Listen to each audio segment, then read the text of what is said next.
Good evening, ladies and gentlemen, and welcome to our September 6, 2016 regular meeting of the Los Gatos Town Council. If you haven't already done so, please silence your devices, and Madam Clerk, please call the roll.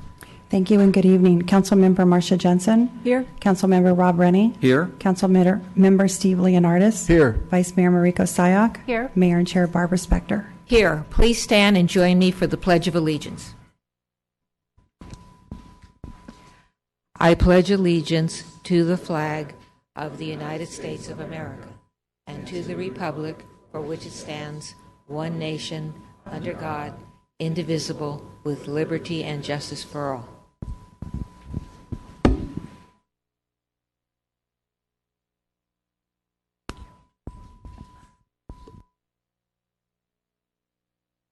Mr. Schultz, closed session report. Yes, good evening. Prior to tonight's regular session, council met in closed session to discuss labor negotiations and real property negotiations. As to both those matters, no action was taken that requires reporting under the Brown Act. Thank you. Council manager reports. This is the opportunity for the council and to tell you what we have been doing, what meetings we have attended since our last regular meeting, which was on August 16th, beginning with Ms. Jensen. I have nothing to report, Madam Mayor. Thank you. Mr. Rennie. Thank you, Madam Mayor. I have met with, when looking through my calendar, I've met with lots of citizens on different items, but things that were reportable was the Silicon Valley Clean Energy Authority Executive Committee met on 8/24. I also attended a traffic discussion with the Silicon Valley Leadership Group on 8/29, and I did a walk of the Broadway reconstruction with the Vice Mayor and the PPW Director on 9/2. Thank you. Thank you. Since the last meeting on August 16th, I attended, along with the Vice Mayor, the Fisher Middle School ribbon cutting for their new gymnasium. I had a West Valley mayor's conference call with Evan Lowe regarding housing legislation, including by right. I attended and participated in Van Meter's opening day biking walking event for their students. I went to a mayoral outreach meeting. I don't remember the name of the business, but I went with the town manager. And the West Valley mayor managers had their monthly meeting at CB Hannigan's. And I also attended and participated in the Los Gatos Recreation Department dog show fundraiser for Los Gatos seniors. Ms. Sayak. Okay. In addition to all those already mentioned, on the August 25th, the Policy Committee had a meeting, and Councilmember Jensen and I both participated. Mr. Leonardis. I have nothing to report this week. Thank you. Ms. Manager. Thank you. I have two items to report. On Thursday evening at 6 p.m. in these chambers, the Bicycle Pedestrian Advisory Committee is holding a community meeting to get an update and engage the community regarding our bicycle pedestrian master plan. We encourage the public to join us. And then next week, our library is participating in Outside the Lines, which is an innovative library program. We'll have several events next week. It's really demonstrating the creative ways that our library is providing services to our residents. And please visit our website for more details. Thank you. We are now at our consent calendar. This evening we have 3 items on that calendar, and they will be voted upon in one motion unless someone from the council or someone from the community removes an item from the consent calendar. First to the council, does anyone want to remove an item from the consent calendar? Seeing no one, I don't have any cards, but does anyone from the community wish to remove an item from the consent calendar? Seeing no one coming forward, I will look to the council for a motion. We have a motion to approve by the Vice Mayor. Second. Seconded by Mr. Leonardis. Discussion. Hearing none. All in favor? Aye. Opposed? Passes unanimously. The next item on our agenda is verbal communications. This is the opportunity for anyone here to speak to the council for a maximum of 3 minutes on any item that is not on our agenda. I would ask you, if you intend to speak, to submit a card, and I do have several cards this evening. I'm going to begin with Jerry Mirasu. And Mr. Mirasu is going to be followed by Silvana Casali. Madam Mayor and fellow council members, my name is Jerry Mirasu, representing Bonneview Mobile Home Park, 14685 Oka Road. In 1999, we had a mobile home park ordinance come before you that was approved. And at that time, there was a rental advisory committee, and we had an ad hoc committee, and we continued and hammered out an ordinance, and it was approved by the council. It's functioned fairly well. As you know, the major concerns regarding mobile home parks are park closure and rent control, being actual annual rent increases and vacancy control. It's worked fairly well over the from 2000 up until about 2 or 3 years ago, when home prices, all real estate prices, exploded, especially here in this part of the valley. Now there's kind of a major imbalance in that the rent raises upon vacancy when someone sells to a new person just aren't keeping up with the value of land, as an example. And I'll hand out some information so you have it. We had a 65-year-old mobile home in the park that someone purchased that a dealer purchased for $75,000, only to knock it down, get rid of it, and then he's going to bring in a new mobile home, build and set a new mobile home. And because dealers do not fall under the auspices of vacancy control, we can pretty much place the market rent on it. So we just said $1,200, thinking that he'd go away. Not. He said, okay, came back the next day. So there's a great imbalance of somebody getting $75,000 for something they have to throw away, which means that the value of the land is being transferred to the mobile home. We understand very well that, you know, when people move into mobile homes, it's stationary. They no longer hitch them up and take off to the next place, because there's very little space in the valley for new mobile homes. So what we are requesting is that we amend the section of the mobile home ordinance. Probably you've never even seen it, or probably didn't even know there was one. Section 14.85.025 to request that upon when a mobile home owner moves out, the rent to the new buyer will be $1,200, since that seems to be the ongoing. And another reason, we have a mobile home in our park selling for $500,000. So I think we need more of a balance. In the past, there's been kind of a sharing where, I'll just take another minute, excuse me. All right, I get it. That's your time is up, but we will have questions. Mr. Rennie. Thank you, Mayor Spector. I'm not sure I quite understood the problem when you explained the numbers. Or you said it's still $1,200 rent, but how does that match with how much it's sold for, or a dealer buying it? Okay, I just didn't get that. When someone sells a mobile home park in the park, the rent to the new buyer is considered by formula, and it's right now $820. All right, that's a new buyer. But what happens is that because it's so low, the mobile home takes on the value of the land. Okay, so when this person comes in and buys something to throw it away for $75,000, all he's doing is buying the opportunity to have that land to put on a new home, to sell it and make money. So if I could just, so then I think the problem is now that the dealer's bought it and he could sell it for $200,000 or something ridiculous that's not meant to be low. That would be a low number. Okay. It's more like 250, 260. So we're losing affordable housing, basically. Well, I mean, you're losing it affordable housing in the sense that it's much easier for a person to come up with space rent than it is to buy a mobile home for $300,000 or $400,000. But the point is, what's happened is that we are not able to take advantage of the value of our land because the rent control, the vacancy control is so low that people are taking advantage of the value of the land, transferring it to their home. Now, in the past, we've been able to get all kinds of information in the rental advisor committee and come to the council and say here, and we've been able to hammer these things out. But I don't know quite where to go with this. I guess I'm requesting a council-initiated amendment, and I just need some direction on where to start.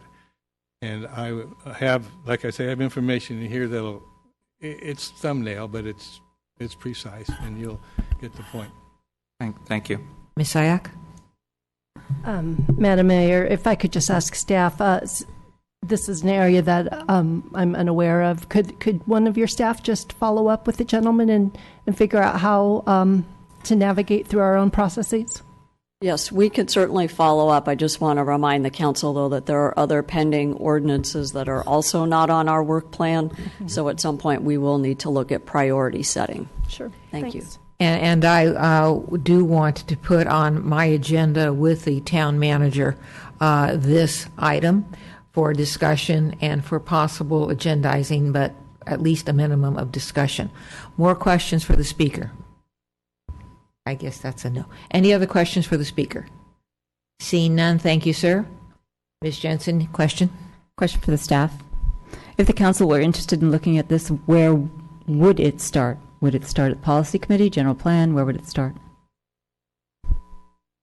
As an ordinance, it would generally start with the town attorney and town management staff working together to craft some parameters. This is in Section 14, so it would not go to the Planning Commission. Other questions of staff? Seeing none. Our next speaker is Silvana Casali, followed by Pamela Bond.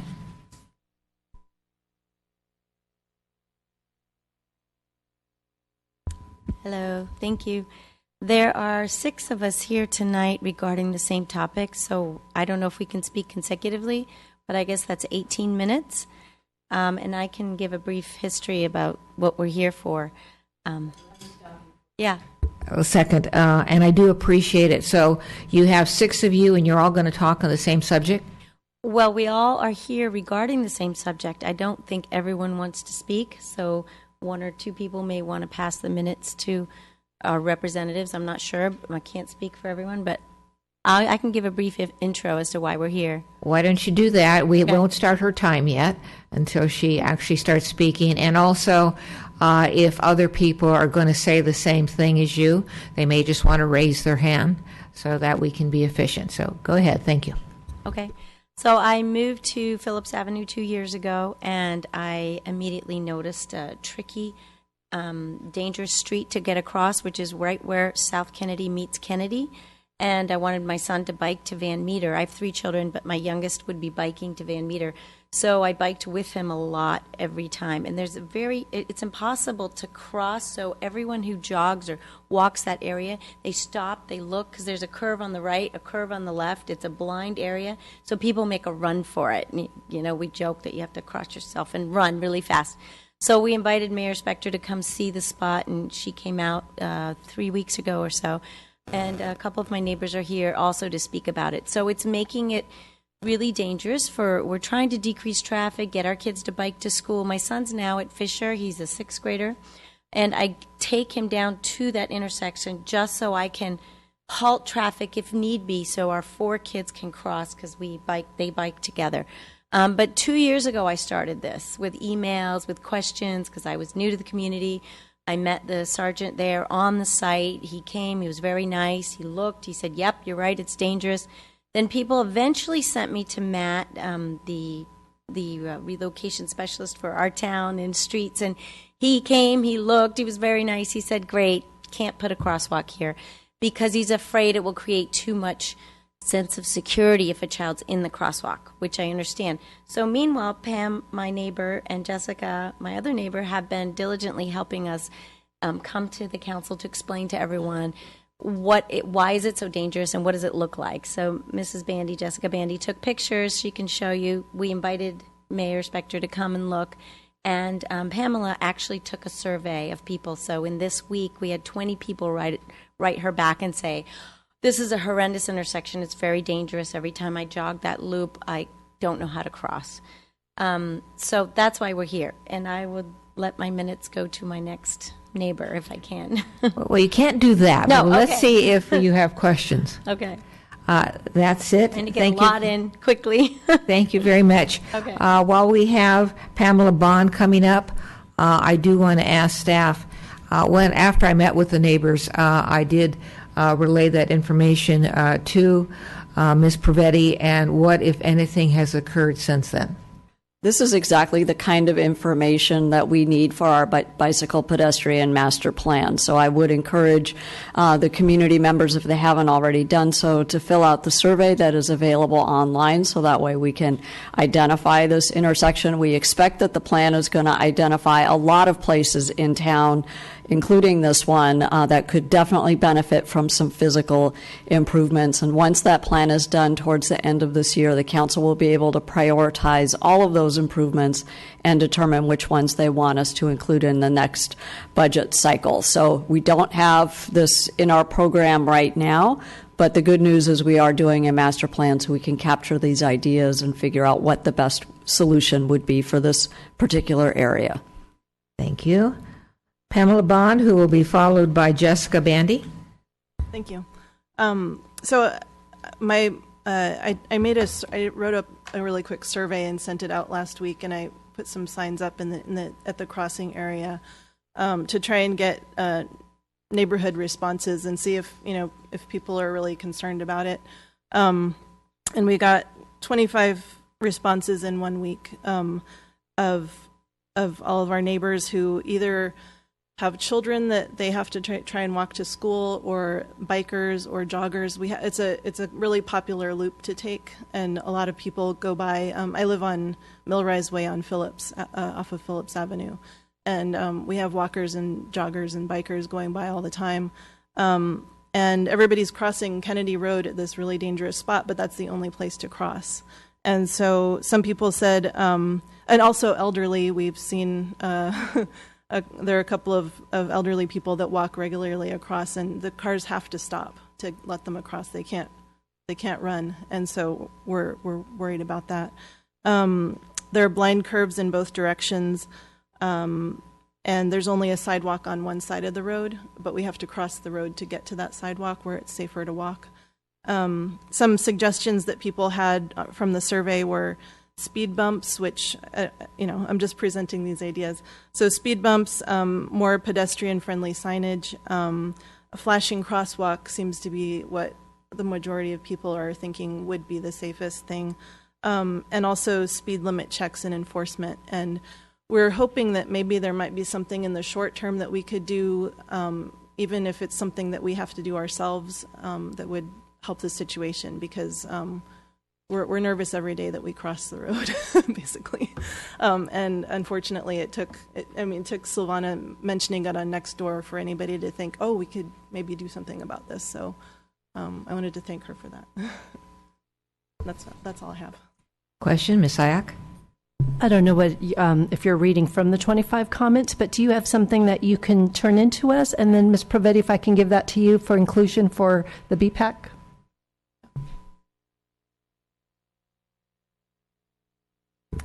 Mr. Rennie? Thank you, Mayor Spector. So I pulled up the map so I could try to understand this.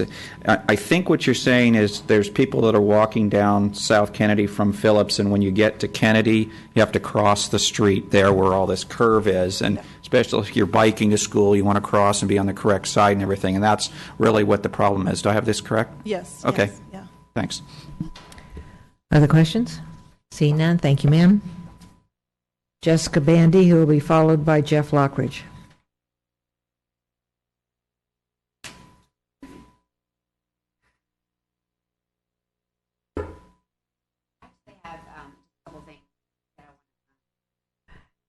I'm going to ask you to, you can either speak there or pull the microphone around with you. I'm Jessica Bandy, and we moved to Los Gatos about a year ago. I have 4 boys. We moved to South Kennedy, just past Bond, which is not on this map, but beyond Pinta. And 2 of my boys go to Fisher and 2 go to Van Meter. My Fisher boys ride their bikes every day to school. My 8th grader rode every day last year. And it was obvious to me, too, when I first moved there that it's a dangerous situation. So what we have found, most kids and even adults, people who are riding their bike or walking their dog, do is they take the Via Santa Maria loop, which is slightly safer. It's still a blind curve on both sides, but it seems to be a little more open there to be able to see. So I'm going to point to it. So if you come from here, from South Kennedy, Pinta to Via Santa Maria, and then you're turning left onto Kennedy. So I just wanted to show that map, and I'll give these to you.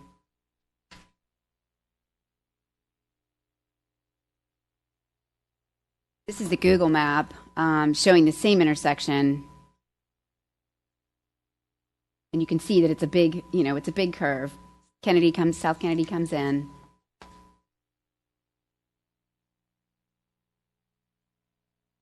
You go up to Via Santa Maria, it's slightly better, but still, not a great option. And, in a perfect world, we would have sidewalks at least on one side of the road all the way there. We would have a crosswalk to get across the streets. When we moved here, we moved from Atlanta, and I learned that there were not buses, and you don't have an option to put your child on a bus and on their way to school, and so you have to either drive. And of course, we're doing our best to try to reduce the traffic. And so I want to walk to school with my kids. It's about a mile. It's a long walk for us, but it's something that I think is important. So I feel like I love the small town feel of Los Gatos. I love that we can do this, and I love that you are listening. It's important. I did participate in the survey for the pedestrian and the biking study that's going on, and I will volunteer my time to be a person out there standing and taking information as well. So, then the last one. And this is just an idea of what we had in mind. Crosswalk, flashers. There's one just like this on 9 on the way to Saratoga. You might have seen it. So when you press the button and it flashes a little bit just for the walker to go across. Thank you very much. Thank you. Do we have questions? Mr. Rennie. My question is for staff. So I know we're having training tomorrow for bicycle and pedestrian counting. I think I signed up for it. Could you tell the audience a little more information about that? Sure, thank you very much. So we have a lot going on. Matt Morley, Director of Parks and Public Works. We have a lot going on with bicycle and pedestrian, the bicycle and pedestrian master plan, and we're wrapping up this traffic study around schools as well, and that will be coming to the council shortly. So lots of good information on projects that we have coming forward to solve many of these types of problems that are prevalent in the town. In terms of the program immediately, we do have training tomorrow and Thursday for counts, and we need volunteers. So if you're interested, we'd love to do some training for getting counts, and we can get you that information. It's been prevalent on Nextdoor, and it's also available on the town website on the Bicycle and Pedestrian Master Plan site. That will lead into actual physical counts of how many folks are using bicycles and how many pedestrians there are out and about. And set a baseline for us so that we can start to target our projects into the future where the activities are. We also did through the study on traffic around schools a heat map that you'll see that identifies where students are living based on populations from the schools, and that's really educational in identifying where the potential is for driving the traffic that the residents here are talking about. And it would want to add how positive it is that you're all making the effort. I know it's a tough area to get into the schools from, and it's nice to see the substantial effort that the residents are making. I think that's a very positive sign for the efforts that the town is undertaking. Following up, a question. What about areas where there might not be a lot of pedestrians, a lot of bicycles, but there is a significant traffic safety issue? How do those factors balance against one another? That feeds into the prioritization conversation that we'll need to have leading into the next budget cycle when we're talking about our capital improvement program. and identifying projects, staff will bring forward a recommendation with some thought behind why a project is prioritized over others, including the risk associated with a particular improvement and the impact that it has in terms of the number of people it addresses. Thank you.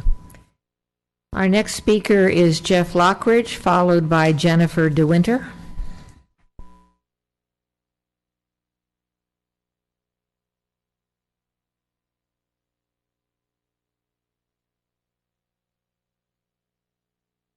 I'm here to beat a dead horse. I timed this for you. I wrote this thing, so I'm going to read it. Hi, my name is Jeff Lockridge. I'm chair of the Bicycle and Pedestrian Advisory Commission. One of our greatest challenges facing the bicycle and pedestrian field is the lack of documentation on how many people are cycling and walking. Without accurate and consistent figures, it's difficult to measure the positive benefits of bicycle and pedestrian investments, especially when compared to other types of transportation, such as automobile and transit.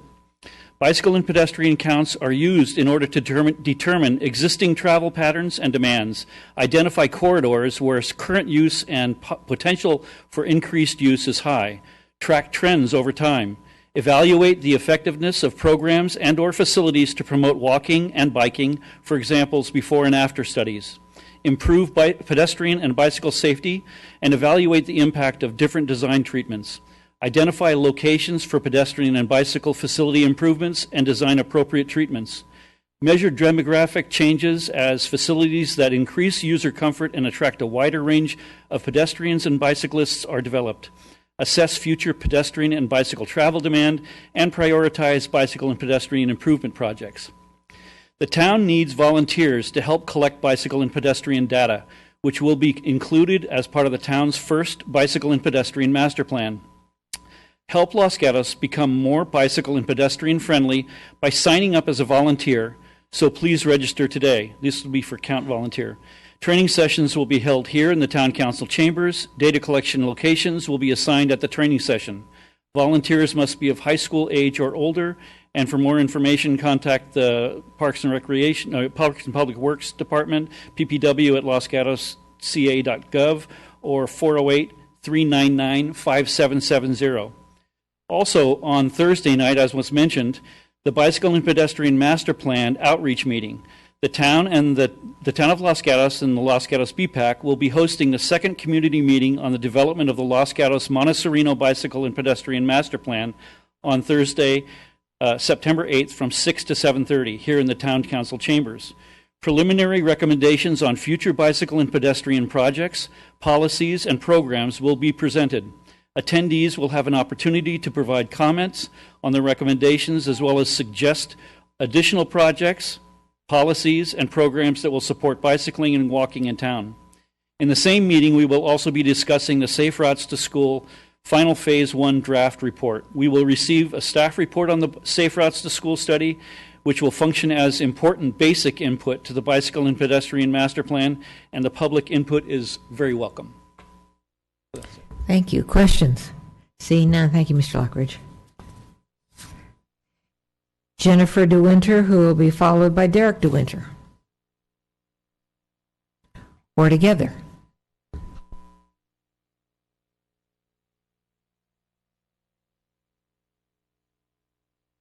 Hi there, I'm the Derek of the pair. I'm slightly embarrassed that we've lived there longer than the rest of our group and we haven't brought anything up like this, but it's been an issue since we moved in 12 years ago. And I'll make just two quick comments. I think that it's an area where there won't be an injury, but it'll be far worse than that when something happens. The blind corners and the people that speed in that area, like generally people speed in most areas around Los Gatos anyway, even if it's just a few miles an hour over the speed limit, the blind curves accentuate that more than you can even imagine. And the one thing that my wife and I started doing, particularly Jennifer, is when we started bringing our kids to school 6 years ago to Van Meter and then Fisher, the term we used across the street is run for your life. And so I think the two go in hand. I think when somebody does get hit there, and it will eventually happen, whether it's an elderly person or a child or a person who just doesn't know the area or a jogger, it won't be a small injury. So that's just my comment. Anything else? I wanted to add that I agree with Jessica that it's wonderful that we do have this opportunity to bring this forward, and if it's part of this larger project, that's great. But I also agree that what they said, if there's something in the short term that could be done, although we have waited a long time to come forward, now that we know there is a forum for it, it would be great if something could happen sooner rather than later, as I don't know how long this bigger project is going to happen. All right. Questions? Seeing none, thank you both.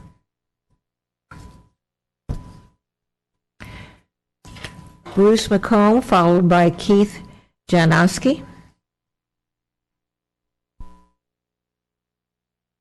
Evening. My name is Bruce McCombs. I live on Kennedy Road in Los Gatos. First, I just wanted to thank the town for taking the time to figure out what to do with the bike lanes. Jackie and I sold our bikes probably 20 years ago, just primarily for safety. I don't trust myself on a bike like I used to. But with the new lanes and this bridge that now is over Highway 17, it's just, we ordered new bikes last week, and I'm pretty excited about it. So I just want to thank the town for taking the time to do that.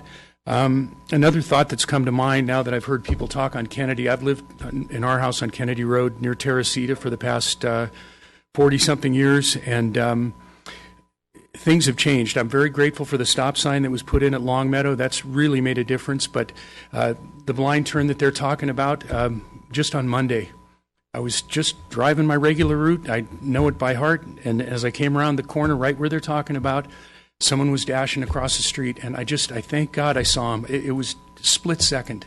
And the person may even be here. I don't know. But I apologize. I wasn't speeding. I don't speed.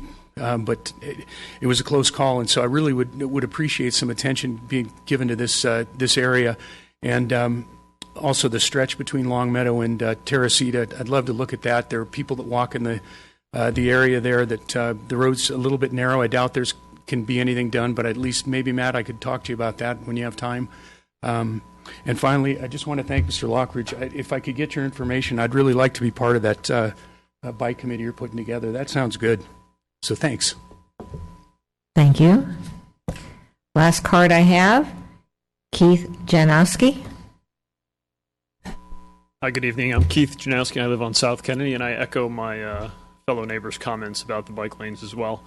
I did want to point out a couple additional comments. If you look at the road on Kennedy across from Stony Brook, there's another blind curve there. It's a little bit further down the hill that is a concern because we've kind of been concentrating further up the hill. So if you come out of via Santa Maria, there's a sidewalk on the other side of the street, which my neighbors have referenced. It's a shorter sidewalk until you get to Stony Brook, and then that sidewalk ends.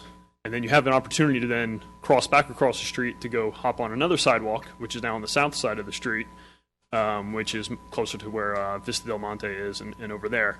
And then that sidewalk also ends.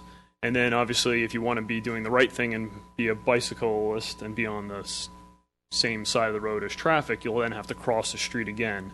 So a couple comments that I want to make was, one is that the road of Kennedy from, call it Stony Brook and west and further down the hill is definitely wide enough to accommodate some type of bike lane, sidewalks, etc. However, I do agree that's probably part of a bigger project, but something that can be done right away, and something that I think actually is probably a just someone missed and didn't fix, was there was road work done on the curve there, and they dug up the road, and the line was never repainted. So if you drive on Kennedy, there is not a bike line there. So I'm not sure if that was a work done by PG&E or someone else, but there is no bike lane. In one area, there's about a 10-foot strip of a worn-out bike lane, but the rest of it, the road was dug up. So it's just black now. So not only is there a blind curve there, but there's not even a line to even help a person guide them from not cutting into that corner and hit a bicyclist. And that curve is extremely tight. And even if you are driving 25 mile an hour, as one of my neighbors just said, it's not easy. If there's a bicyclist there and they're at the perfect moment, you will have to hit them if you're not paying complete attention. So I think the actual painting of the line is something that can be done immediately. I don't know who messed that up and who didn't do it after they dug up the road. If that's PG&E, let's call them up and say, this is something you should have fixed right after you did it. So I think we can actually tackle that now while we concentrate on the bigger picture of getting bike lanes, sidewalks, crosswalks, whatever that might be, which is a bigger, more capital-intensive process and it's going to take more time and more input. But I think a stripe now is something we can do right away. Thank you very much for your time. Thank you. Questions? We do have one, Ms. Vice Mayor. It's actually of staff. If PPW could just double check on what happened to that bike lane or that striping. Absolutely. We'll take a look at the striping. Thanks. Thank you, sir. Thanks for your time. I have no other cards for verbal communications. I see no one coming forward, so thank all of you who. If you want to speak to us on verbal communications, please come up and give us your name. You will have 3 minutes.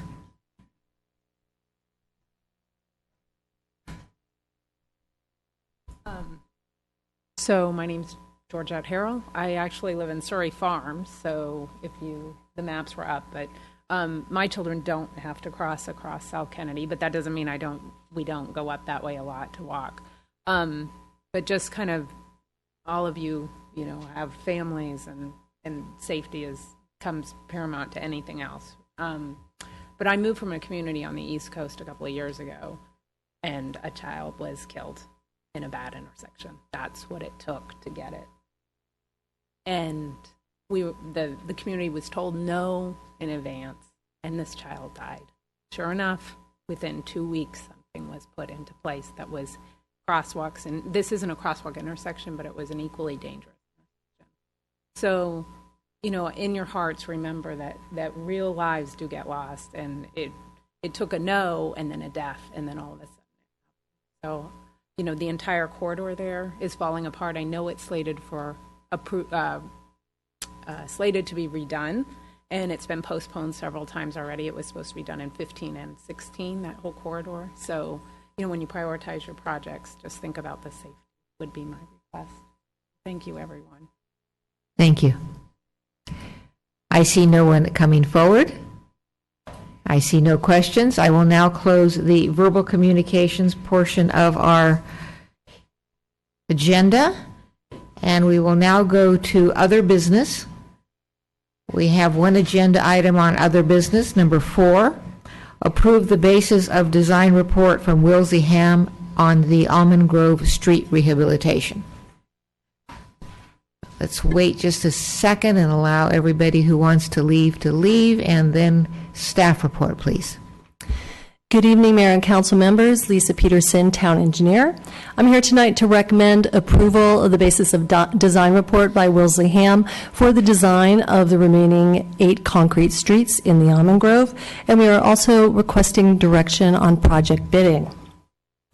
The Town Council did approve for the Town Manager to move forward with a design contract with Wilsey Ham last April for the design of the remaining 8 Almond Grove concrete streets.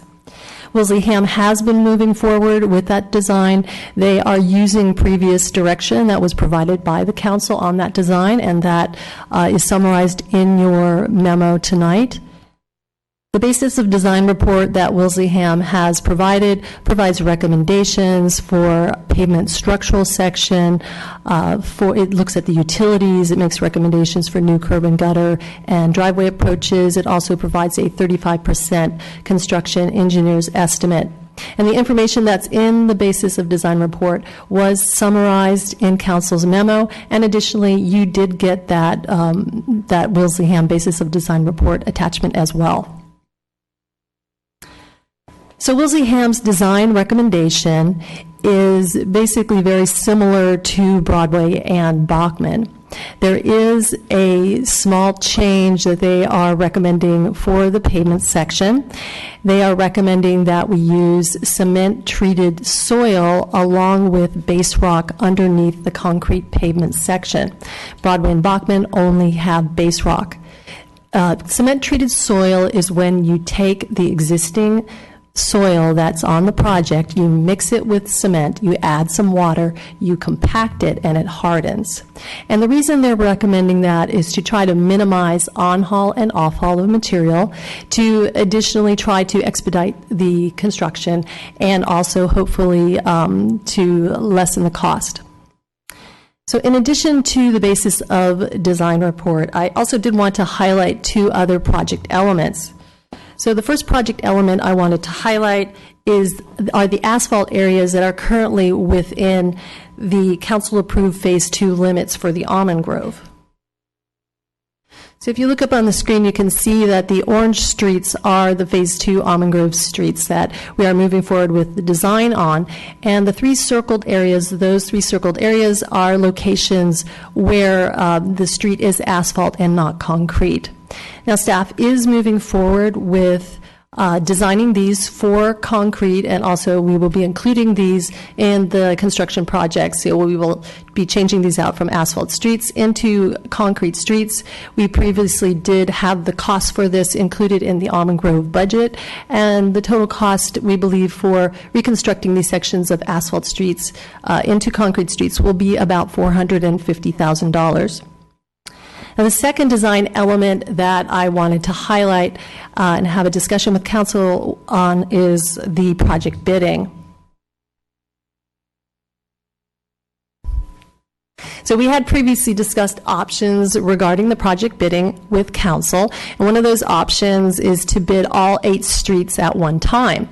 And there are pros and cons for both options, so I'm going to go over those very quickly. So the pros for bidding all 8 streets at one time is you would have a larger quantity that may result in lower unit costs for the project. And there are some cons as well. It would limit contractors' ability to bid due to the high bonding requirements because the project would be that much larger. We would anticipate seeing large contractors bidding on the project, but not medium-sized contractors. And additionally, it would require the contractors to assume future labor and material costs for that project.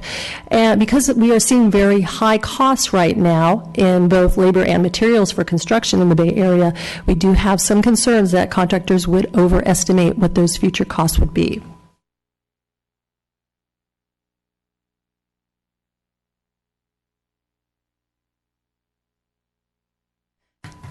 The second option is to bid 2 streets per year. Again, we do have pros and cons related to this option. So the pros would be that more contractors would be able to bid the project because you would have lower bonding requirements. We would anticipate you would see medium and also large contractors bidding on the project. Bids would probably, the type of contractors would be similar to what we saw on the Broadway and Bachman bid. Additionally, the contractor would have their actual labor and material costs when they were bidding the project because it would be being constructed that same year, so they would not need to speculate on what those costs would be in the future. Now, the cons are that the lower quantities may result in some higher unit costs. So staff does believe that bidding 2 streets per year is the best option. We believe that having the largest number of contractors possible bid a project is the best way to go because ultimately we believe that that's the way you get the lowest cost on a project when you put it out to bid. Again, because we are currently seeing very high costs for labor and material in the Bay Area, we are concerned about contractors overestimating future costs for the project. And construction of 2 streets per year in the Almond Grove is a manageable impact to the Almond Grove community. It also does allow staff to effectively respond to the numerous questions and issues that come up to the impacted residents because, you know, there are a lot of impacts to having your street reconstructed in front of your house.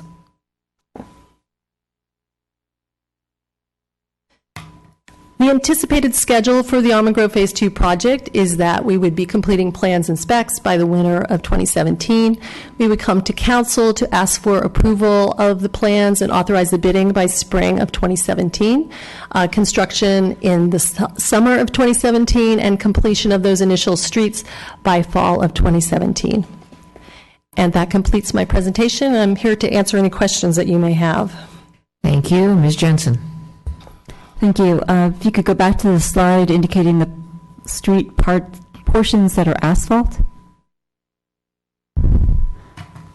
Could you tell me or the council and the audience how much is that? How much pavement? I don't know. Is it estimated in yards, feet? What is it? I don't have the exact number with me as far as what the lineal footage is. So, yeah, I'm sorry, I don't have that exact. So it's footage. Currently asphalt, or is it asphalt laid over concrete, or is it just an asphalt street? So currently it is asphalt. So the coring information that we received shows that it was always been an asphalt street. So if I had an asphalt street, hypothetically, somewhere else in town, that was that length, whatever it is, how much would it cost me to keep that maintained? Or if I needed to go patch it, what would it cost? I mean, it strikes me that $450,000 for those streets that are already asphalt, since people are coming in and talking about prioritizing capital projects, seems not to be a very wise capital expenditure. So that's what I'm trying to figure out, comparison. Let me follow up on that. The question that I'm hearing is, why are you recommending the concrete on these current asphalt street segments?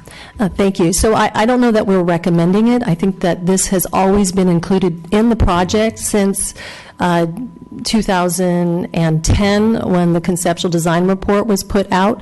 So this has always been the approved Almond Grove Phase 2 project. I believe there is at least one resident, though, that lives on Bayview that is very interested in having his section of street there become concrete, and has told us that, you know, his understanding over the years from the discussion that has been going on is that, you know, he is supposed to be getting concrete. So there are some residents on those streets that have felt that they are getting the concrete because of the discussion that's been going on over the course of, 5 years.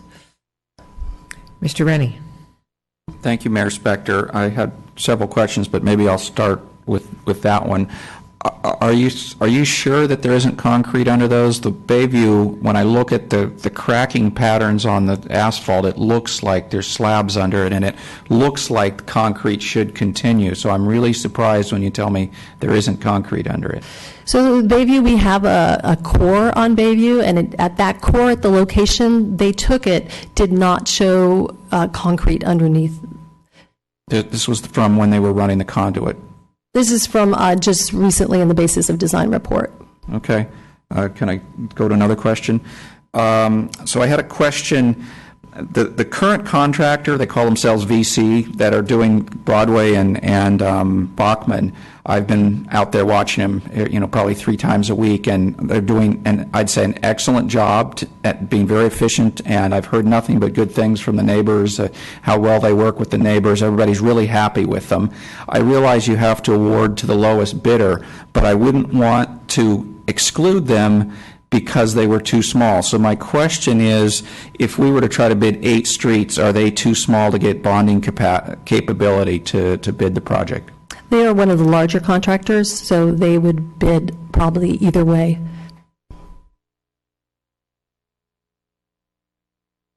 Other questions? One more question. So we gave direction for these 2 streets that are working on now to save as much of the sidewalk as we could.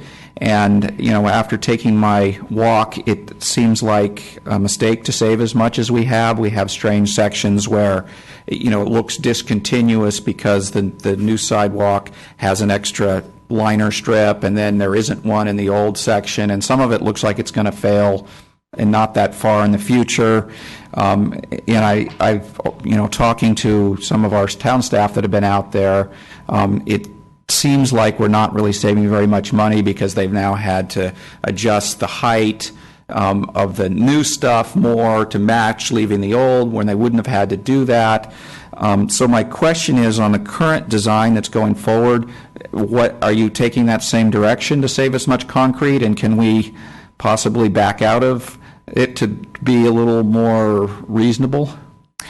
Sure. So we are following council's previous direction, and I think the sidewalk discussion is in the background of your memo, where we talk about including ADA improvements where needed in compliance with ADA while saving as much sidewalk as possible. So we have been moving forward, trying to save as much sidewalk as possible.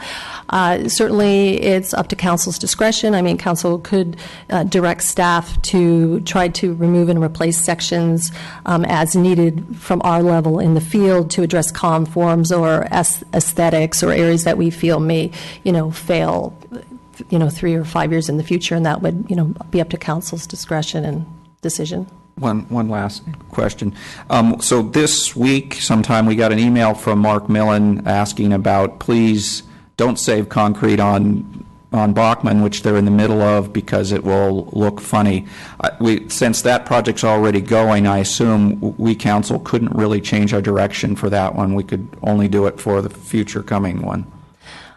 I would think that, I guess I would have to defer that question to Matt Morley. Thank you for the question. So we do have a contingency with the project, and there would likely be a change order for the extra removal of concrete. Anytime you change the design on the midst of a project, you're subject to a change order. Obviously, the contractor's been working with us really well, so we would hope that they would be fair in that change order. We'd have to look at, from a scheduling perspective, what it does to us from the completing the project by the end of the year. But I think it's doable if that was the direction that council wanted to give us. Okay, thank you. Let me follow up. Well, it's not actually a follow-up. One of the questions before us this evening is bidding all 8 or not. Remind me, I was under the impression that the council, after many iterations and many meetings on this issue, decided to do all 8 at one time. Am I remembering incorrectly? So my understanding was that we were designing all 8 at one time, and ultimately the discussion on bidding is something that we're bringing forward now. All right, thank you. Ms. Sayak. If you could, if staff could just clarify Mr. Millen's email. So he said we're not going to finish Bachman. So what is it that we're not going to finish? Is it the sidewalk? Is it, I'm a little confused on the email and the discussion that you guys just had. Yes, I mean, I believe that his concern was that we are leaving small sections of sidewalk, and that, overall in the scheme of the size of the project, is that something that we should really be doing? He was also concerned that we weren't replacing all of the driveway approaches. I actually did respond back to him and let him know that we are replacing all of the driveway approaches, and that currently we are moving forward with council's direction regarding removal and replacement of sidewalk sections. So just to make sure I understand, so there will be a continuous sidewalk on Bachman? Yes. It's just a matter of, will it be replaced with new concrete? Correct. Okay, thanks. Further questions? Seeing none, I do have one card. If you want to speak, please submit a card. Angelia Dorner.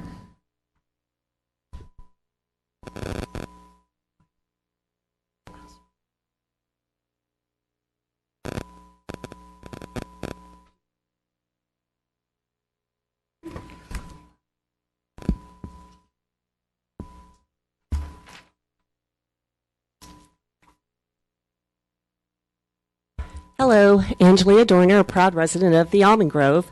I wanted to hit first on 2 items that were mentioned by Ms. Peterson. As far as the pavement changes, when she talked about the concrete being mixed with soil, none of the street work has been done on Broadway and Bachman yet, and I want to question why we can't use that approach as well if it's to expedite and lower the costs. We could do that right now on these 2 streets. The other thing is on the utilities. I request that they please look at the utilities and what needs upgrades as soon as possible, because that's going to be critical in determining the rollout of what streets get done when. As far as the 3 items, the 3 asphalt areas, Bayview from Pennsylvania to Main Street, that was totally done an overlay. I believe it was an overlay, Mr. Rainey. I might be wrong on that, but it was done at the same time that Pennsylvania and all of the other streets west of Massal were done as well. So that is new pavement. I'm sort of up in the air on whether it gets done or not. It's not a whole lot of area. I believe that's only 3 houses at the end of that section. At least it would be consistent. As far as Bean, I have no idea at all as to why we would extend that beyond Massal. That's just a little thing that goes to the condos back there. It's not in the Almond Grove. Bayview's not in the Almond Grove either, but at least it was done in concrete. It needs to be redone. On Nicholson, the portion that's asphalt is actually Cat's Hills Race. The Cycle Club actually contributed money to have that done in asphalt when it was done. It was in horrible disrepair, I guess because of the slopes and all of that type of stuff. The town had decided to go asphalt, and the club actually even contributed money to have it done sooner rather than later. And so I would just question again why, especially with the slope and everything that's there. As to the bidding, which I think really is one of deal with tonight. As far as on the bonding requirements, yes, it may limit competition or create more competition with bidding two at a time. And the unit costs, they may escalate costs. There's a lot of things you can do in contracts to control how much those costs are escalated in their bid estimates. But really, if you do it two at a year, they're going to be using current costs anyway. So the escalation is just a question of subjectivity. As to the bonding, I want to point out that the only people that bid to do the concrete streets was really Vanguard. There were 6 bids received for concrete, but Vanguard and Albanese were the 2 primary companies. All the other 4 were using Vanguard to do all of the street work in concrete. If you look at the asphalt bids, most of them were using Vanguard to do the concrete work for sidewalks and curbs, and some of them were actually going to be doing just doing the asphalt and letting Vanguard do the rest. So I really don't think that the competition thing is really that much of a concern. However, I think what is that the estimated cost of 12.3 includes $1 million of traffic control. And if you can have one person to bid the 8 streets, there's all different ways that you can do these streets without doing this one and that one. All right, I'm going to wrap you up. Okay. Wrapping up. And thank you. Okay. See if you have questions. You do have a question here, Ms. Sayak. I can't read your writing. Think of Think of the efficiencies if we let a contractor and the design consultant look at the streets that are remaining to be done, because you can do Wilder and the part that goes towards Santa Cruz on Nicholson and Bean, for instance. You could do those and then do the other part of Nicholson and Bean going towards Tate or with Massal. So there's a lot of different permutations that you can do, and where you could actually probably get the whole thing done within the next 2 years. And save on traffic control, because that's a big number. Thank you. I don't see any other questions. Thank you.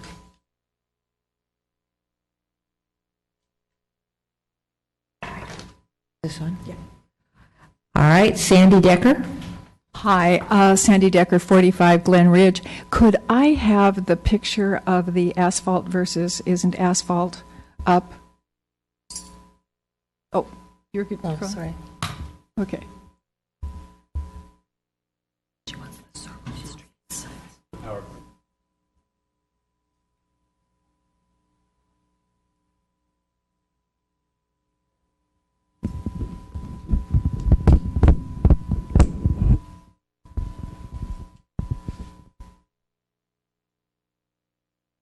It's a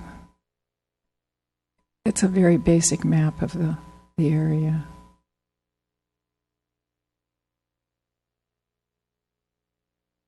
That's the one. Okay. Reiterate for me, would you please, is this asphalt, or are you telling me it's cement? Well, I'm going to answer that. The orange is concrete, but why don't you go ahead with your presentation? Okay. Beans, I'm not, okay, I'm sorry. I thought you said that the orange was actually asphalt, and that there was some talk about changing the asphalt to concrete, and that's what we were thinking about. Am I wrong? The orange is concrete? All right, I'm going to have staff respond, and then you go on with your presentation. Thank you. Yes, so the circled areas, the areas that have the 3 circles. What's the orange? The orange are the streets that are included in the Almond Grove Phase 2 reconstruction project. Those areas are concrete. Okay. The areas that are circled have red circles. Those are the asphalt areas. Okay, and you know the other half of Glen Ridge is asphalt. You just asphalted it. Yeah. All right. You're aware of that? Okay. Decker. So my concern is, being we're now going to be at about 2080, I won't live long enough to see Glen Ridge concreted or beyond the asphalt you've done. But what I would like to say is I have now putting together a book of the trucks, Matt, that are coming down Glen Ridge and have been for the last 3 years. They are enormous. They're double trailer. They are, I've got lots and lots of pictures for you. It seems to me that the cost of doing anything to Glen Ridge right now, unless there's something done about the tonnage of the trucks that go up and down that street, is absolutely silly. There's no reason to do it. It'll be cracked again. Right now we can't drive down it because the holes are so big. Thank you. Questions? Thank you. Seeing none. I have no other cards on this item. Seeing no one coming forward, I will close the public testimony portion of this hearing and look to the council for questions, comments, motion. Mr. Rennie. Thank you, Mayor Spector. I guess I want to ask staff this question. I'm really thinking that we should skip changing those that are asphalt to concrete. Doesn't seem to make sense. They're in good shape now. But my question for staff is, if we ask you to not do those, what's the negative in it? There may be some residents that live on those streets that over the years have heard those streets are going to become concrete that might have an issue with it, and that would be the downside, I would say. Okay, thank you. Further questions, comments, motion? Isaac. So for the circled streets, so if I understand correctly, the current condition of them are okay at this time? Yes, actually, on Bayview, which is the one circle, and on Mickelson, which is number 3 circle, those are actually in very good condition based on our PCI. Okay. And then number 2? Number 2 is in fair condition. Okay. Yeah. Thanks. Mr. Rennie? So I think I'll just comment a little bit on, so the extension of Bean, which is number 2, you can see there's a little street that goes off to the left. It jogs in a little way to some more houses, so that's asphalt. We wouldn't do it asphalt. Where we call the end of Town Street on number 2, that continues into, I don't know whether I want to call it duplex area, condo area, or so forth, which has got its own driveway. So to me, having concrete a little bit further shouldn't bother. There's really only one house, I think number 1 Masol, that's really on that piece. All the rest are then off little driveways that are already asphalt. So I don't think any resident is going to mind having concrete a little bit further, because they still got to get on asphalt before they get to their areas. So comment on that one. Okay, again, looking to council for further discussion, questions, or a motion. Mr. Leonardis. Thank you, Mayor Spector. I like what one of the speakers mentioned about saving on the traffic mitigation costs. That makes a lot of sense to me. And also, I like what one of the other speakers said about getting the streets done in their lifetime and not stretching it out to 2080. So to me, it seems wise to hire one contractor and let them decide how best to approach it. It's funny, when we first started talking about this project last year, we didn't really anticipate that they were going to just do all the sidewalks and curbs and gutters the way they've done it. And we saw how much time that took to get done. I'm wondering if we're even going to get any pavement down at all this year, which is what we had hoped to do when we were discussing this in April, I think it was, trying to move it along quicker. I would have preferred to have all 10 streets bid at once by one contractor, but being that we can't do that anymore, I would prefer to have the remaining 8 streets done at one time by one contractor. I was going to ask if that was a motion, but I will go to the Vice Mayor. Question of staff real quick. So in addition to hiring a contractor, I assume there's a significant amount of staff time involved in overseeing this as well? And so, yes, that's correct. So currently we do for the 2 streets, we have a full-time inspector and a full-time project manager who's overseeing the reconstruction of those 2 streets. And there are lots of concerns from residents that we are dealing with on a daily basis. It pretty much is a full-time job for those 2 people for those 2 streets. Okay, so then the follow-up question to that is, if the council had decides to move forward with 8, with the current staff workload that you have now, is it possible with your resources now to manage 8? With our resources now, no. Okay. Okay, thanks. Then let me follow up. Are you assuming all 8 streets, or yes, would be done at one time? Was that the basis of that answer? Yes. Are all 8 streets done at one time? That would be up to council. Well, we're recommending 2 streets per year. If all 8 streets were approved to be done, would they be done all 8 at one time? I don't believe that would be possible just from managing the project. So from a staff perspective and even from a impact to the Almond Grove community, to reconstruct all of those 8 streets at one time, I do not believe would be feasible. We could bid them all out at one time, and a contractor could bid all those streets at one time, and then they would have some sort of staging plan about how they would come in and build those over a period of a few years. Thank you. And that would be consistent with my recollection. And also, I should note for the record that Mr. Morley is nodding in the affirmation. Yes. Okay, further questions, motion. Mr. Leonardis. Based on what Ms. Peterson just said, I recommend we move forward with one contractor bidding all 8 streets, and then let them provide their schedule of what is most efficient. We had one speaker comment on, well, perhaps they'll do one portion of this street and one portion of this street and stagger it, and maybe they can get done in 2 or 3 years, which is better than 2080, as one of the other speakers said. In regards to those 3 sections that are asphalt, I'm not so sure about the Cat's Hill for whatever reason. Maybe it's a traction issue that it was paved in asphalt.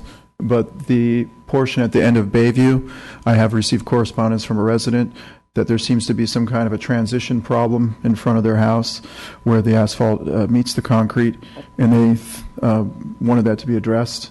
So I would say circles 1 and 2 should at least be incorporated, and I would need more information on circle 3 potentially. All right, we have a motion. Do we have a second? I will second the motion. I agree with all 8 streets. Are you also looking for a vote on Wilseyham, or is that already? No. Okay, so you're just looking for going forward bidding all 8 streets, and also on the additional areas. I would agree with the motion on the areas he specified, and based on the information I have now, I would probably do all 3 areas, but I'm not wedded to that. So right now, I will just second the motion as it stands. Mr. Leonardis. Thank you, Mayor. I'm just interested. Obviously, the Cat's Hill bike race contributed to repaving the area. I think it's area 3 up there. I was just wondering if there was some kind of an issue with the steepness of that hill, why it was done in asphalt, or was it done just to do it quickly so it was smoother, or something else? Could it be done in the concrete? Should it be done in the concrete? I'm going to look to Mr. Morley. He raised his hand first. Thank you. Yeah, I think what we can do is reach out to the promoters of the Cat's Hill race and identify the advantages or disadvantages to either surface.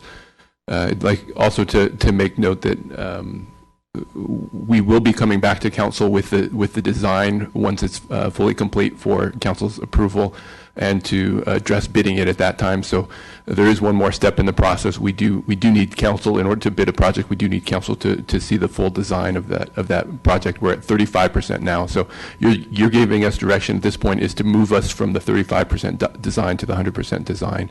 There is a commitment, a cost commitment to that. So once we make a determination to go forward with bidding all 8 streets at once and to include those the 3 segments, there's a commitment there to the designer that changes would incur additional costs.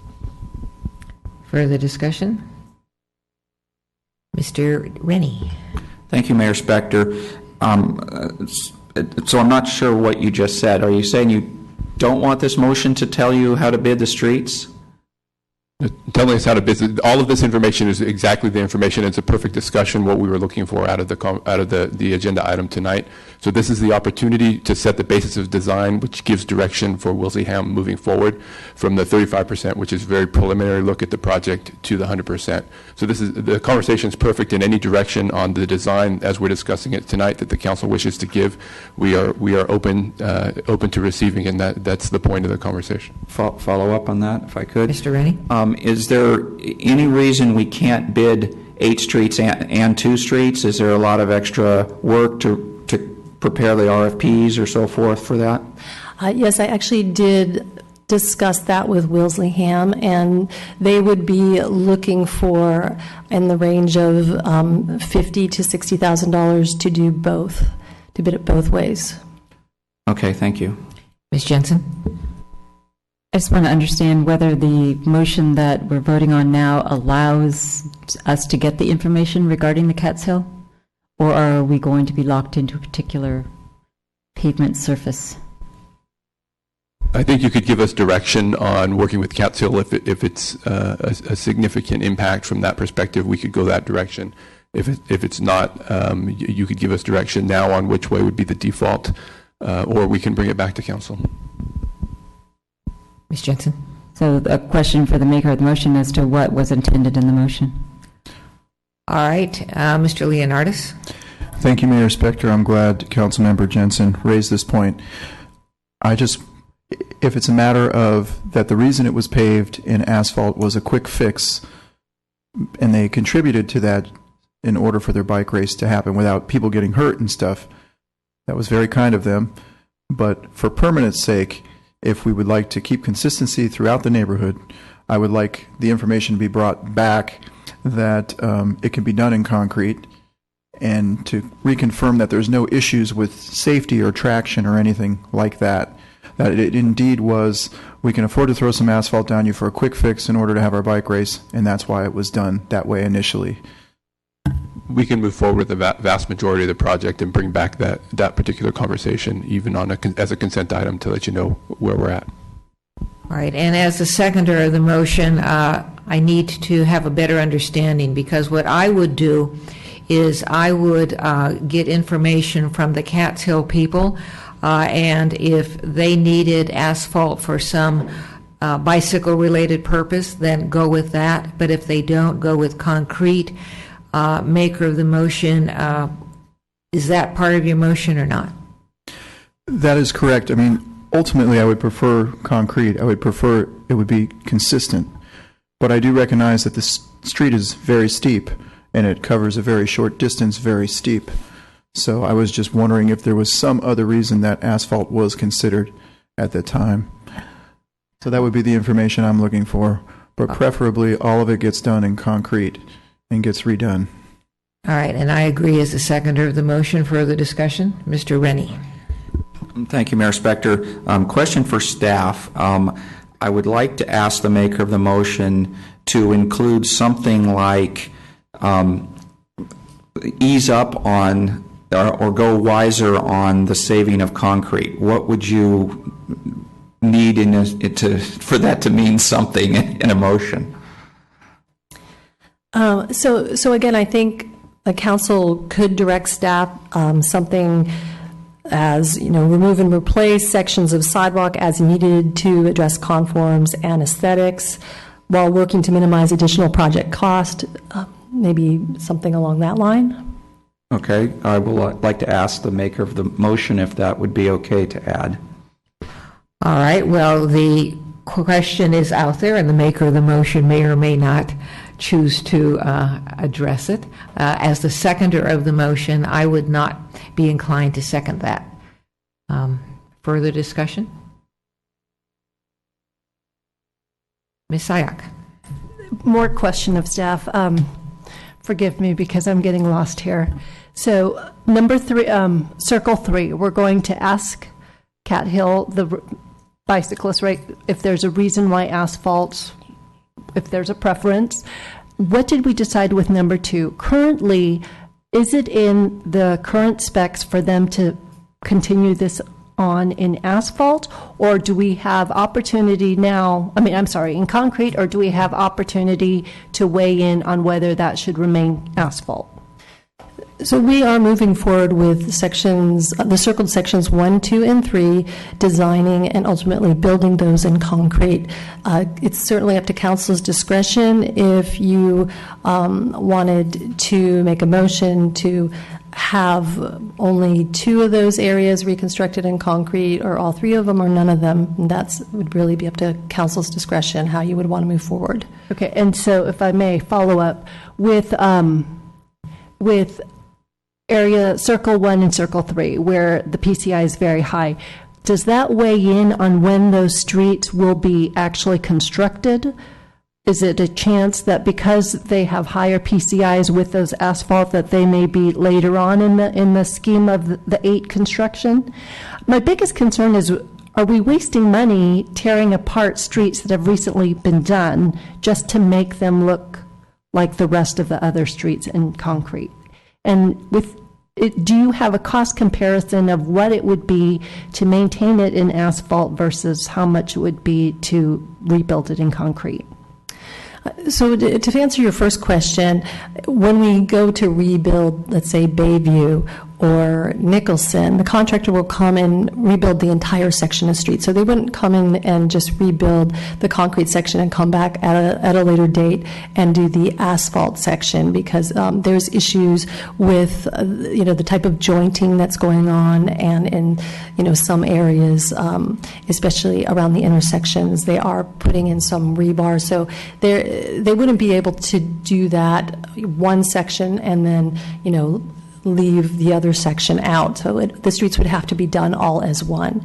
Regarding the expense for rebuilding in concrete versus maintaining in asphalt, I think just from discussions we've had in the past with council, maintaining an asphalt street, of course, that cost is going to be much lower than rebuilding a section in concrete.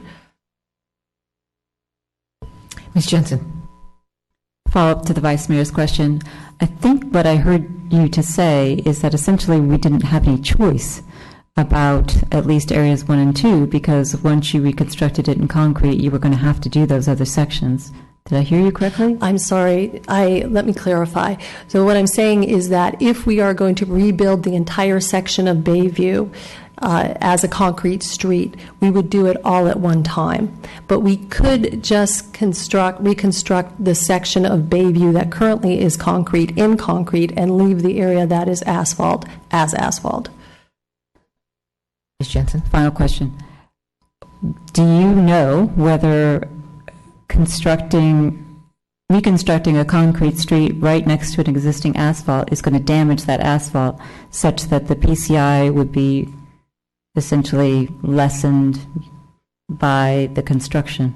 No, it wouldn't affect it, because what we typically do is we include costs into the project for conforming to the asphalt street. So there would be some new asphalt that would be placed next to where those two streets come together. Further discussion? Mr. Leonardis.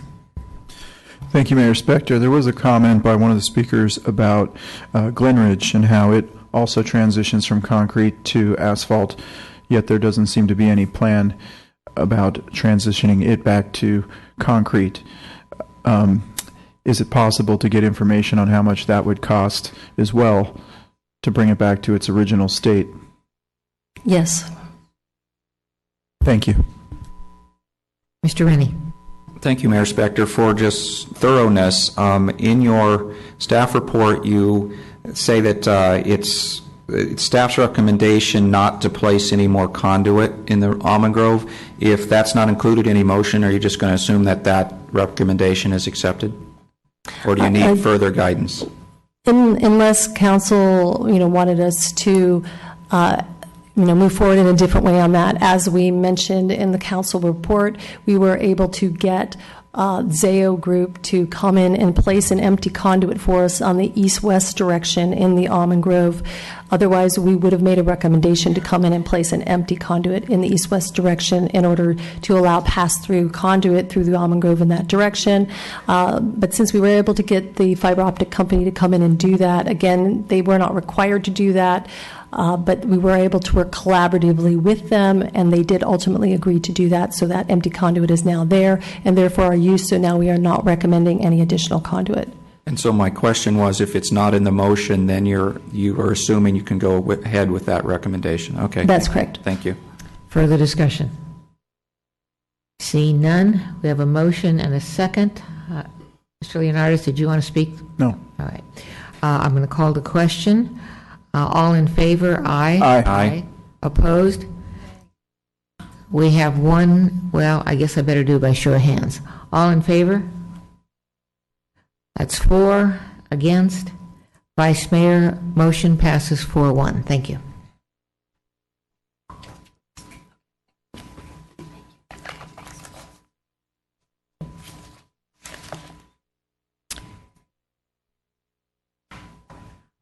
We are now on to public hearings. This one hearing has been continued from many meetings in August and one in September. This is agenda item 5, architecture and site application S13090 and vesting tentative map application M13014 for staff and council's direction. The way I would be prepared to go forward tonight is start with the staff report, if there is a staff report, and then go to questions of staff, if there are questions of staff. And then after we get through that, we'll go to page 2 of staff's report. And so the staff have a report this evening. Very briefly, before you this evening is a resolution implementing the action that was taken at your meeting on September 1st. The resolution includes findings. There's also some additional information in the staff report that the council may wish to consider as they discuss the resolution. And additionally, and finally, Council Member Jensen provided staff with some grammatical modifications to the item, and I do actually have a copy of those, which I will pass out as you begin your discussions. Thank you. Now, questions of staff. Well, I'll start with one that I asked Mr. Schultz earlier this evening. A resolution normally has many components, many sentences, many provisions. If the resolution were challenged in court and one provision or a part of a provision were found invalid, would that invalidate the resolution? No, that would not. And then going to your resolution, which I'm going to have to find here.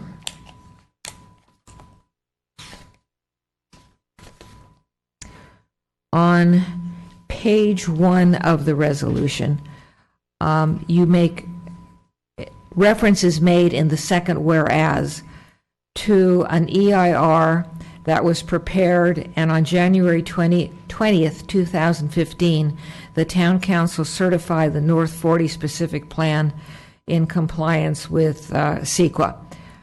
What I don't recall, and I was not able to find online today, was whether or not that EIR was certified or if there was some other verb used. The EIR was certified on that date. Okay, thank you. And then on page 2 of the proposed resolution, in the second paragraph at the top, it talks about March 18th, references the applicant as Grosvenor USA Limited. Is that accurate in terms of, is that the only entity, or should there be more entities there? We can additionally add Summerhill and Eden for consistency. Well, I wouldn't, my question is not consistency. My question is, what was the entity, or what were the entities that submitted the applications on March 18th, 2016? The entities were Grosvenor, Summerhill, Eden, as well as Hirschman at that time as well. Okay. So to make this accurate, should those all be in there? Yes. All right, I see Mr. Schultz nodding in the affirmative. And then on page 4,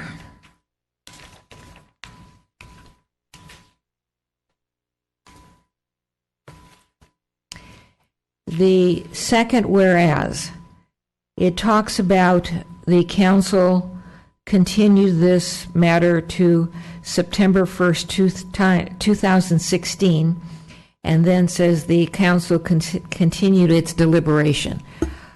That's accurate, but it doesn't make reference to a motion and being approved or decision having been made on September 1st.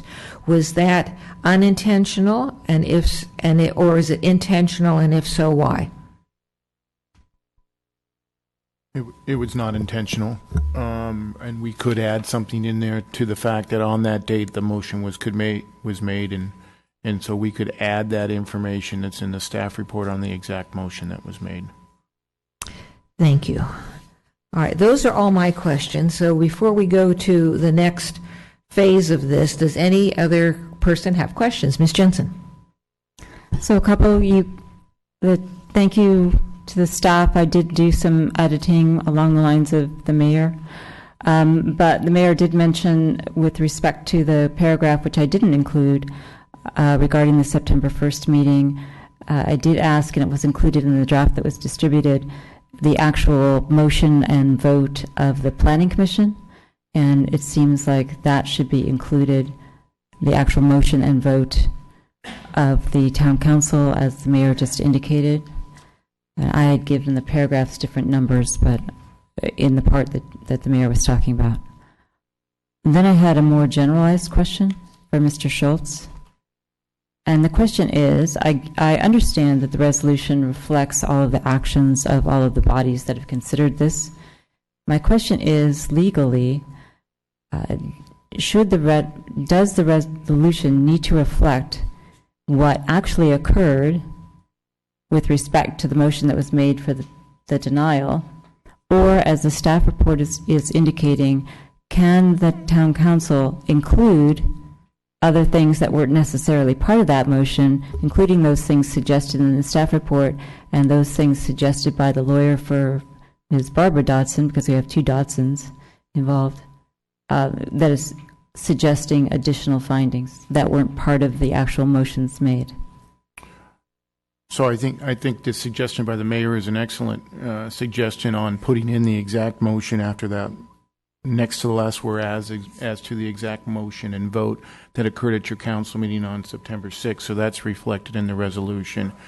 And then the resolution, we were directed to bring back those findings in support of that resolution. And so that's what we've done. We've provided you with findings that we felt reflected the motion that was made and the evidence presented. Certainly, if there's items in here that you don't agree with that should not be part of the resolution, they can be extracted out. Or if there's additional findings that were not reflected that were part of the record and evidence, they could be added in, because we're now finalizing that motion into the resolution, which has the findings with it. Ms. Jensen. Sorry, just to follow up, I'm not sure my question got answered, which is, if something was not part of the motion made, I understand the first part of your answer, which is the resolution should, you're suggesting, be changed to reflect the actual motion. That's fine.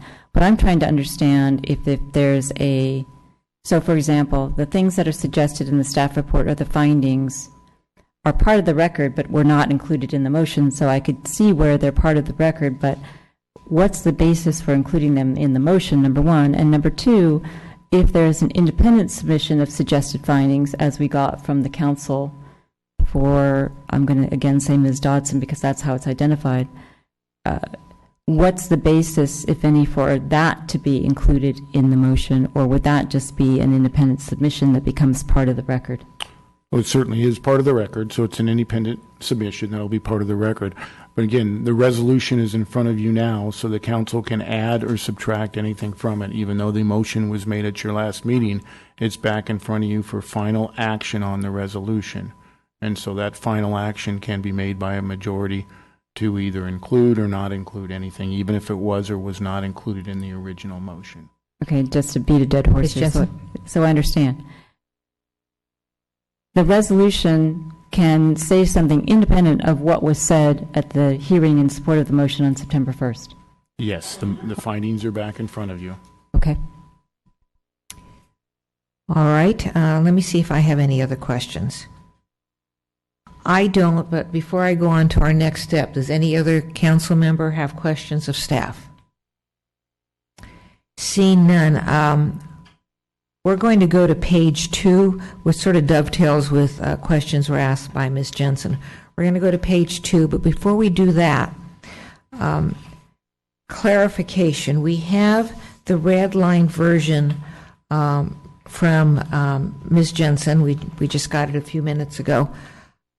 Question of staff is, are these red line, in your understanding, items that you are requesting, or it is requested that we include in our resolution? Yes, all of the red lines that we reviewed, staff reviewed, did not in any way, in our minds, change the substantive part of it. They were just word changes. For example, calling Planning Commission their findings instead of its findings. It had to do with calling it a revised application instead of an updated. So they were in our minds, they were not substantial changes, just technical changes. All right, thank you, Ms. Jensen. May I just say, as the person who made those, that I was just intending for those to be technical changes. So, for example, Planning Commission is an it's not a there, and I asked that the sites to the specific plan be fully written out versus being an abbreviation. There were no substantial changes to any part of the resolution. Thank you. Other questions of staff? All right. Seeing none, hearing none, let's going to ask you to go to the second page of the staff report. And the way that I'm going to ask council to proceed are these are items that staff has suggested we may want to consider to add to the resolution. And so I'm going to have us start at number 1, which is the residential components. And I'll just go to number 1 and then ask if any member of the council wants to make a motion to include any of this. Ms. Jensen. Just a procedural matter. Page 2, it's my understanding, and I would ask the staff if my understanding is correct, that the items 1, 2, 3, 4, 5, 6, 7 on page 2, those reflect the motion that was made, so they're already included. And on the items that are suggested to be included but weren't part of the motion begin on page 3. Is that correct? That is absolutely correct. Thank you. So I want to ask council to turn to page 3, and these are the items that staff is asking us or suggesting that we may want to consider. And so I will go through each one, beginning at number 1, and again, the council may want or not want to add any of this. So starting with, I guess is A, does any member of the council want to do a resolution on this paragraph A?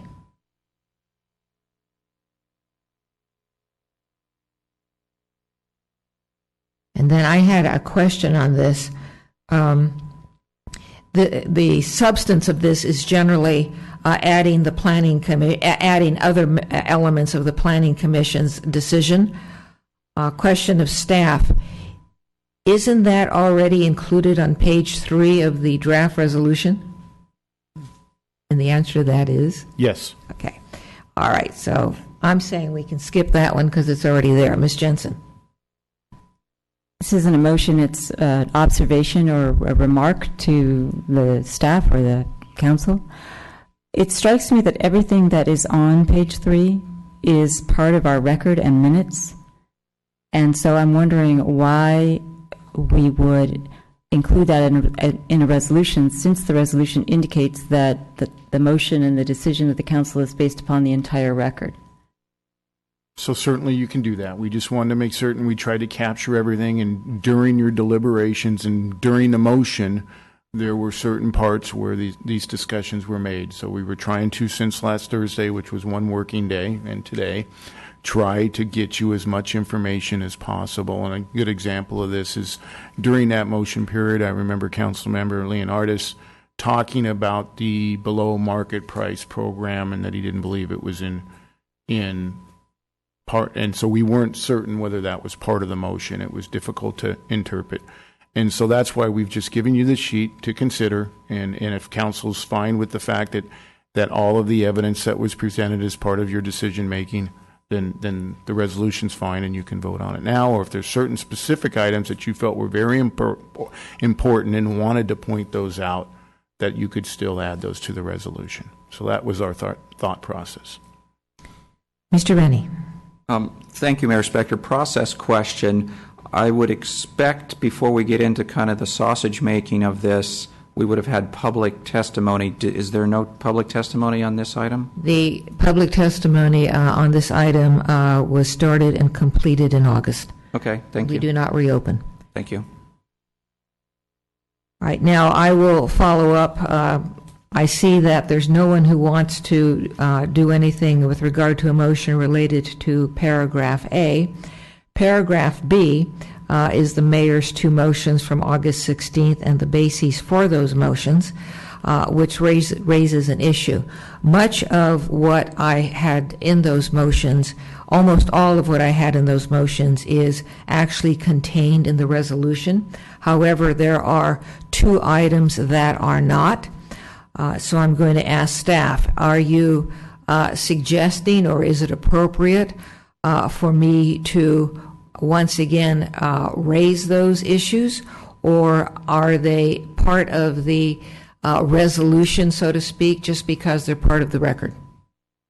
They are part of the record and was the basis of your decision to deny it. But again, if you feel that there is a need to spell that language out in your findings for approval by the entire council, then you can do that. And I'm not sure what the two issues why. That's why we left it a little bit generic, so you could, if there's certain findings that you want to specifically put in the resolution that has a majority council's approval, then we can do that.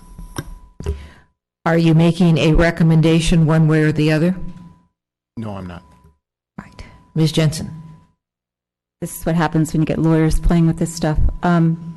My question is not with respect to the mayor's August 16th motions, which she actually specifically included in, I believe, her support for the motion to deny on September 1st, so it's absolutely part of the record.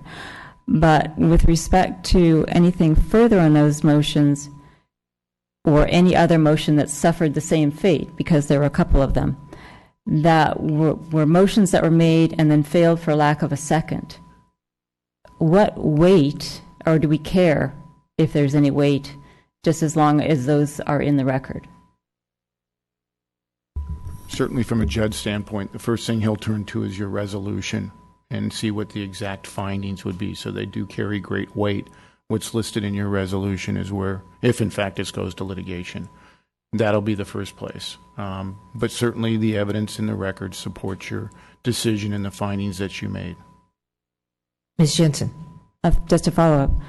So if that is true, then I'm just wondering legally, what would be the basis of including in the resolution two motions that didn't get a second? So why wouldn't you just include all the motions? I'm just trying to understand this from a legal standpoint. So again, from a Thursday to a Tuesday, it wouldn't be this language, the mayor's two motions. It would have to specifically say what you were going to include from them. Just for example, I'll give another example. Council members Rennie's motion failed also, but he had certain things in the project that he felt were very important be changed about the project. That could be maybe something that he wants that supported denial because of those architectural features weren't the same, even though his motion was denied. But no, I don't think we could put the language, the mayor's two motions, as complete as that. It was more of a placeholder to say, was there anything in those motions that's not spelled out that you'd like to see if there's support to put in the resolution? That would be consistent with the denial of the application. All right, thank you. Other questions before I might actually try a motion. With regard to staff's B, the mayor's two motions from August 16th and the bases for those motions, as I said, when I went through the resolution, just about everything was in there, but what was not in there were some statistics, and I'm going to move to include the following statistics in the resolution: that the only promised below market rate housing is the 49 units above Market Hall. The remainder are 900,000 to $1.5 million, requiring a 20% down payment and income of approximately $130,000 to $200,000 per year. Do I have a second? I have a question. Okay. All right. We don't have a second yet, but may I ask a question with respect to the motion? Certainly. Mayor made two motions on August 16th. The statistics that you're referring to were from the first motion that I'm going to call essentially an architectural motion, and that you're limiting your motion to that language from that first motion? That language comes from the, I'm going to call it housing or residential, part of my, one of my two motions. Thank you. All right, we have a motion. Do we have a second? Mr. Leonardis. I have a question. Again, it gets back to this entirety of the record, because my reasons for voting the way I did that evening were based on many comments that I had made, C, F, H, I, J, and K, but those were kind of part of the entire record. So if this resolution considers the entire record ever since I've been on the council, which is what I was hoping, do I need to reiterate or readopt any of it? I think you mentioned earlier. Can you clarify one more time, please? No, you don't. You do not if you do not desire that. But again, if there's something that you feel needs to be put in the findings because it was very important to the council's majority, then we can add that to it. Thank you. All right, so I do have a motion. I don't have a second yet, but to follow up on what staff just said, the reason that I am taking this component of my motion, old motion, and making it a new motion is because it is not in the resolution, and should any court look to our resolution, our record, they will look to the resolution first. Do I have a second? Ms. Sayak. So I will second that motion with that specific statistic. All right, further discussion? Mr. Rennie. So I think I have a question on that. What I heard was 49 below market units and some number of $900,000 units, but I thought there was one medium income unit that was for a manager or something that didn't fall in the statistics you just mentioned. That is correct. I'm just going to leave it go at that. That is correct. Further discussion? Ms. Jensen. I'm not going to be supporting the motion, or frankly any motion that's on page 3 to include specific items, because I think that we are better served by relying on the record of the entire proceedings in any kind of litigation. So I would not want to call out one versus another and allow the court to look at them all. Further discussion? The reason, going back to what Mr. Schultz said, we have a voluminous record that goes back to 2010, and especially voluminous in the last couple of years. And so what I am looking for, and what other council members may want to look for, is there anything on this list on page 3 that they would like included in the resolution, which the court could very well look at before it looks at any of the other pieces of paper in our file. Further discussion? Mr. Leonardis. With those comments mentioned, your last comments, I mean, if they're going to do a pecking order in court, as opposed to what Councilmember Jensen had said, the entire record, and let them decide, obviously it would be perhaps prudent to highlight some items, but I am hesitant to do so because of what Councilmember Jensen said. I think the entire record needs to be considered.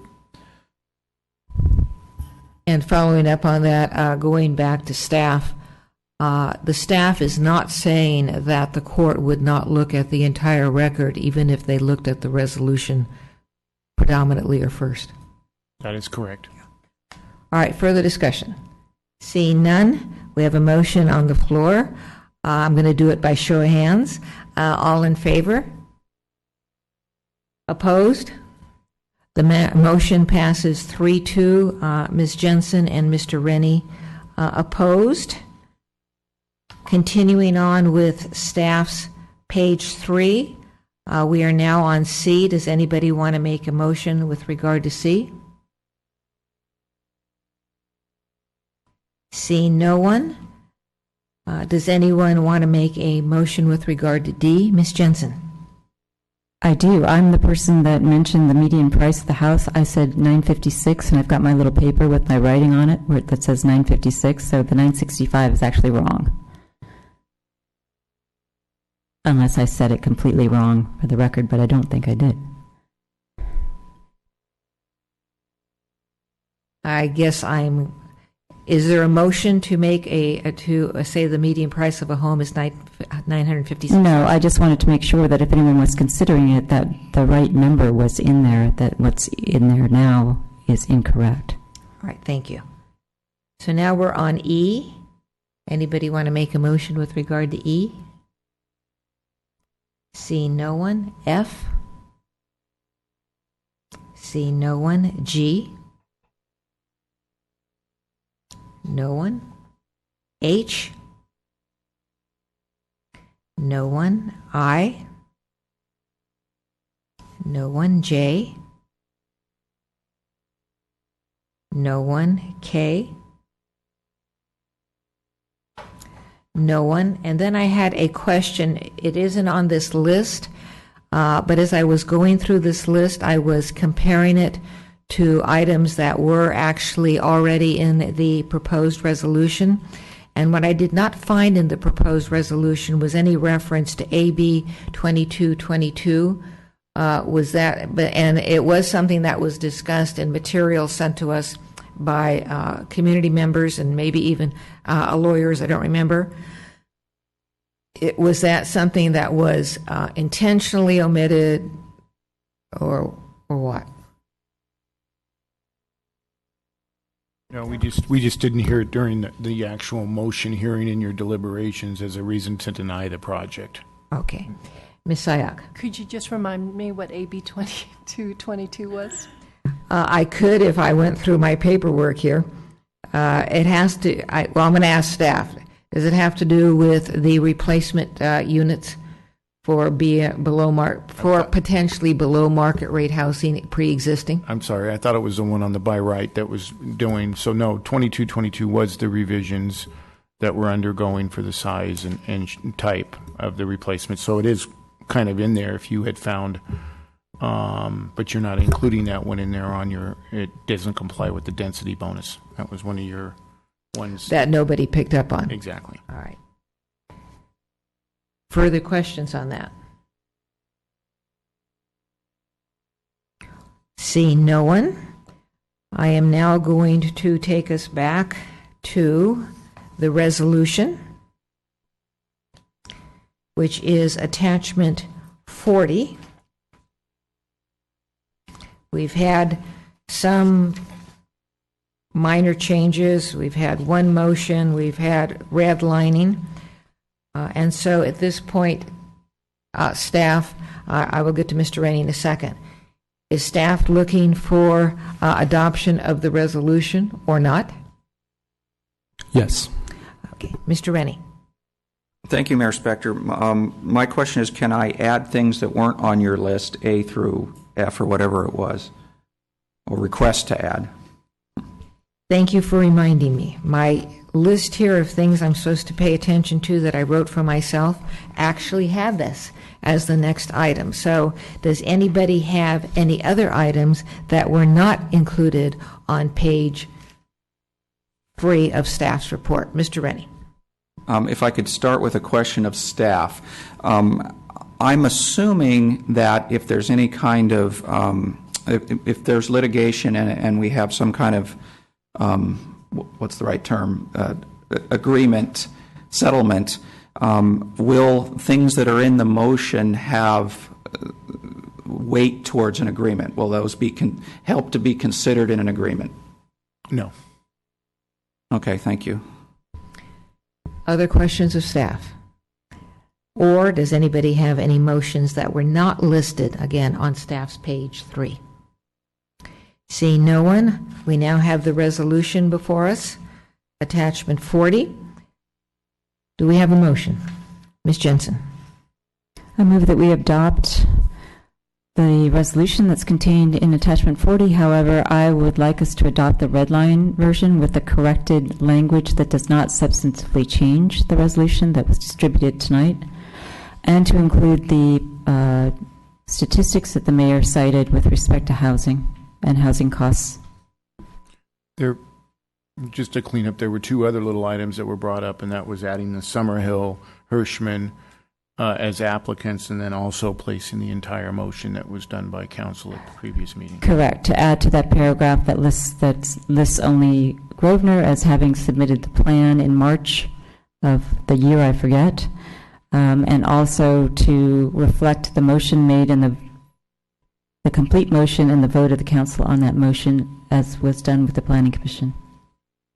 All right, we have a motion. I'm going to give a tentative second, but I am going to give myself and other council members a minute, literally, so this is not a break, a minute, literally, to look through red-lined attachment 40 before we take a vote on this motion, so 1 minute.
I don't want to disturb Mr. Leonardis, who looks like he's still completing, but I do have questions of staff.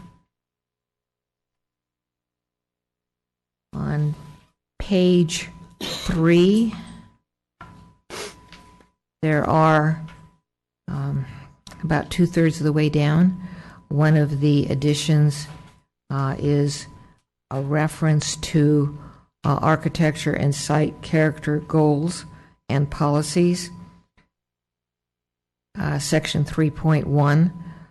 I don't know if this is from the maker of the motion's motion, or if this is something that was just added. Was this from Ms. Sayak's motion? Yes, it was. And so in her motion, it only mentioned policy DG6, which is very difficult to find if it's just DG6. So we put in the section that actual is, and that's the same with up above where it was open space policy 01, she stated, but we added in exactly where you can find that, which is 2.53 open space goals and policies. And is that the same with regard to page 5, little d? Yes. All right, I have no further questions. Seeing no other questions, we have a motion, and I am seconding it. Discussion. Seeing none, by a show of hands, we have a motion to approve the resolution. All in favor, raise your hand. Opposed? Motion passes 5-0. Anything else needed by staff? No, thank you. Okay. I think that's it. Motion's adjourned, yes. Meeting's adjourned.